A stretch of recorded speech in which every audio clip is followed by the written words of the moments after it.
గురుగారు పవన్ కళ్యాణ్ గారు ఏపీ రాజకీయాల్లో దూసుకుపోతున్నారు. ఆయన జాతకం ఈ సంవత్సరం ఏ విధంగా ఉండబోతోంది? విడాకులయ్యే అవకాశం ఉంది.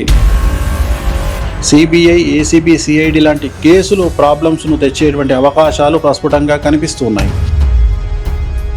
హార్ట్ ప్రాబ్లం వల్ల చనిపోయే అవకాశాలు ఉన్నాయి. పూర్తి రాజకీయ నాయకుడిగా మారిన పవన్ కళ్యాణ్ మనం చూస్తూ ఉన్నాం. లేదా కాళ్ళు చేతులు విరిగిపోవడం, దెబ్బలు తగిలించుకోవడం, do or die situation. Allu Arjun లాంటోడే ఒకరోజు జైల్లో ఉండొచ్చినటువంటి పరిస్థితి. ఏపీ రాజకీయాలకు సంబంధించి ఏ విధంగా ఉండదు? ముఖ్యమంత్రులకు పాలనా పరంగా ఆర్థిక పరమైనటువంటి స్వేచ్ఛ ఉండదు. కొంతమంది సెలబ్రిటీలు రాజకీయాల్లో కూడా దూసుకుపోతున్నారు కదా, వారికి ఏ విధంగా ఉండబోతోంది? ఒక హీరోయిన్ కావచ్చు, ఒక హీరో కావచ్చు, చాలా పెద్ద సంచలనాలకు కారణభూతమయ్యేటువంటి అవకాశాలు కనిపిస్తున్నాయి. టాలీవుడ్ ఇండస్ట్రీకి సంబంధించి చాలా సంచలనాలు ఏర్పడబోతా ఉన్నాయి. రేవంత్ రెడ్డి గారు ఉక్కుపాదం మోపాలని ఫిక్స్ అయినరు అందరి మీద.